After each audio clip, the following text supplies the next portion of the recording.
Doctor BR Ambedkar Konaseema జిల్లా కే గంగవరం మండలం కోటిపల్లి గ్రామంలో గోదావరి మహానది తీరాన ఆధ్యాత్మిక వైభవంతో వెలసి ఉన్న శ్రీ రాజరాజేశ్వరి సమేత ఛాయ సోమేశ్వర స్వామి ఆలయంలో మహాశివరాత్రి పర్వదినం సందర్భంగా భక్తి పరవశం తారాస్థాయికి చేరుకుంది.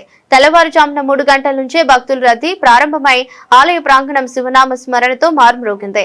జిల్లా నలుమూలల నుండి పాటు పరిసర ప్రాంతాల నుంచి వేలాది మంది భక్తులు తరలివచ్చి ముందుగా గోదావరి నదిలో పుణ్య స్నానం ఆచరించి అనంతరం శ్రీ రాజరాజేశ్వరి సమేత ఛాయ సోమేశ్వర స్వామి వారి దర్శనం పొందుతూ మొక్కులు తీర్చుకున్నారు. ఓం నమః శివాయ నినాదాలతో క్షేత్రమంతా శివనామ స్మరణతో మునిగిపోయింది. గోదావరి పుణ్య స్నానానంతరం భక్తులు అరటి దొప్పలతో దీపాలు వెలిగించి గోదావరి జిల్లాలో ప్రవాహానికి అప్పగించారు. కోటీశ్వర సోమేశ్వరాభ్యాం నమః. కోనసీమ జిల్లా కే గంగవరం మండలం కోటిపల్లి క్షేత్రం. ఈ క్షేత్రంలో ప్రధానంగా చెప్పుకోవలసింది గౌతమి గోదావరి. ఈ గౌతమి గోదావరి పైకి ఒక నదే కనిపిస్తుంది కానీ అంతర్వాహినిగా కోటి తీర్థాలు ఉద్భవించి ప్రవహిస్తున్నాయని ఇక్కడ పురాణాల్లో చెప్పబడింది. ఈ క్షేత్రంలో ప్రధానంగా 2 శివాలయాలు, ఒక విష్ణాలయం. మొదటి శివాలయం ఉమాకోటేశ్వర స్వామి. ఆయన వల్లే ఈ ఊరికి పేరు వచ్చింది. కోటేశ్వరుడు, కోటేశ్వరి. ఈ స్వామి నీడల్లో ఉంటారు. దేవేంద్రుడి ప్రతిష్ట. శివలింగం చుట్టూరు జలం ఉద్భవిస్తూ ఉంటుంది. నీళ్లు తీసి బయట పోసేస్తే మళ్ళీ 20 నిమిషాల్లో మళ్ళీ అంత నీళ్ళు ఊరిపోతాం.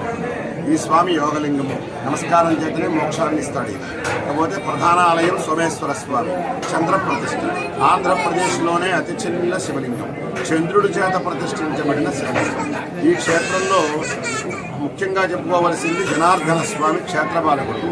ఈ ఆలయానికి ఉన్న ప్రత్యేకత ఏమిటంటే శివాలయం, విష్ణాలయం 2 ఒకే శిఖరం కింద, ఒకే గర్భంలో, ఒకే అర్చక ఆచార సాంప్రదాయంతో కొలువై ఉన్నాయి. ఇలా ఎక్కడా ఉండదు. మన తెలుగు రాష్ట్రాలైనటువంటి ఆంధ్ర, తెలంగాణ రాష్ట్రాల్లో ప్రతి గ్రామంలోనూ, ప్రతి క్షేత్రంలోనూ శివాలయం, విష్ణాలయం ఉంటాయి. కానీ విడివిడిగా ఉంటారు, ఎదురెదురుగా ఉంటారు, పక్కపక్కనే ఉంటారు తప్ప శివుడు, విష్ణువు కలిసి ఉన్న దేవాలయాలు 2 ఆలయాలు ఉన్నాయి. ఆ 2 ఆలయాలు కూడా ఈ ప్రాంతంలోనే ఉన్నాయి. మొదటిది కోటిపల్లి క్షేత్రము, రెండవది అన్నవరం క్షేత్రము. అన్నవరంలో శివుడు, సత్యదేవుడు ఒకే పీఠం మీద ఉంటారు. ఇక్కడ శివుడు, విష్ణువు ఒకే శిఖరం కింద, ఒకే గర్భంలో ఉన్నారు. శివాయ విష్ణు రూపాయ, శివరూపాయ విష్ణువే. అటువంటి దివ్యమైన ఈ క్షేత్రంలో ఏ మానవుడైనా సరే ఒక్కసారి దానం చేసినా, ధర్మం చేసినా, స్నానం చేసినా, దర్శనం చేసినా, ఒక్క దీపం వెలిగించిన, 1,000 దీపాలు వెలిగించిన ఫలితాన్ని పొంది ఈ క్షేత్రంలో తరిస్తూ ఉంటారు. ఈ క్షేత్రంలో ఈరోజు మహాశివరాత్రి మహోత్సవం జరుగుతోంది. ఇతర గ్రామాల నుంచి, ఇతర జిల్లాల నుంచి, ఇతర రాష్ట్రాల నుంచి కూడా వేలాది భక్తులు వచ్చి ఈ గౌతమి గోదావరిలో స్నానమాచరించి స్వామివార్లను, అమ్మవార్లను దర్శించి ఈరోజు సాయంకాలం జరిగే కోటి దీపోత్సవంలో పాల్గొని ప్రతి ఒక్కరూ ఒక్కొక్క దీపాన్ని వెలిగించవలసిందిగా కోరుచు, ధరించవలసిందిగా కోరుచున్నాం. శుభం భవం. రాజరాజేశ్వర స్వామితో ఛాయ సోమేశ్వర స్వామి కోటిపల్లి పుణ్యక్షేత్రంలో గౌతమి గోదావరి నదీ తీరంలో ఈ జిల్లాలో ఉన్నటువంటి నలుమూల ఉన్నటువంటి భక్తులందరూ కూడా ఈ గౌతమి గోదావరి మహానదిలో స్నానం చేసి రాజరాజేశ్వర స్వామితో ఛాయ సోమేశ్వర స్వామి వారిని ఒకసారి దర్శనం చేసుకుంటే మా స్వామివారు కోటి ఫలితాలు ఇస్తాడు. జిల్లా నలుమూల నుంచి చేసినటువంటి భక్తులందరికీ కూడా ఇక్కడ అన్ని రకాలైనటువంటి సౌకర్యాలు ఏర్పాటు చేయడం జరిగింది. గోదావరి నది స్నానం చేసి ఇక్కడ చుట్టూ బార్గెట్ చేసి పడవలు ఏర్పాటు చేసి గజెత్తుకెళ్ళి పెట్టడం జరిగింది.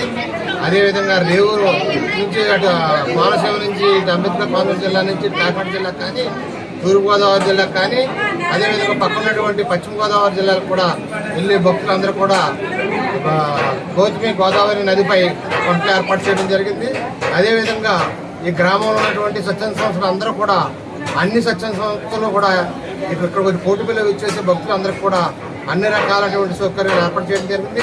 భోజనం కానీ, పిల్లలకు పాలు కానీ, అదేవిధంగా స్వచ్ఛంద సంస్థలు అందరూ కూడా మజ్జిగ, పులిహారలు అన్నీ కూడా పంపిణీ చేయడం జరుగుతుంది. ఎందుచేతంటే ఎంతో దూరం నుంచి వచ్చేసే భక్తులందరికీ కూడా మహాశివరాత్రి అంటే మహాపుణ్యక్షేత్రం.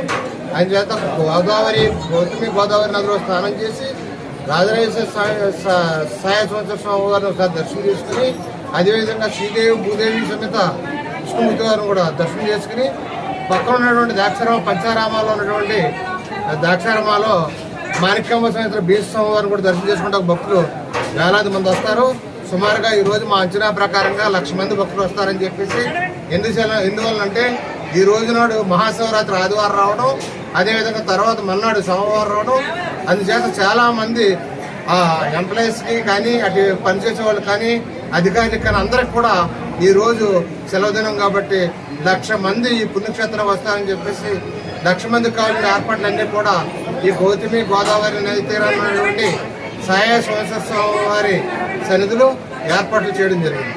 అదే కానివ్వండి, రెవెన్యూ వారు కానివ్వండి, అందరూ కూడా ఇక్కడ అనేక రకమైనటువంటి సాయిబాబా సత్సంగ సంస్థ కానీ, పైడావారి సత్సంగ సంస్థ కానీ, చాలామంది సత్సంగ సంస్థలు వచ్చి ఇక్కడ ఉన్నటువంటి భక్తులకు ఏ విధమైనటువంటి ఇబ్బందులు లేకన్నా అందరికీ సౌకర్యం కలిగించేలాగా భక్తులందరూ కూడా వాళ్ళు ఎంతో సహాయంగా ఉంటూ తెల్లవారుజామున 3 గంటల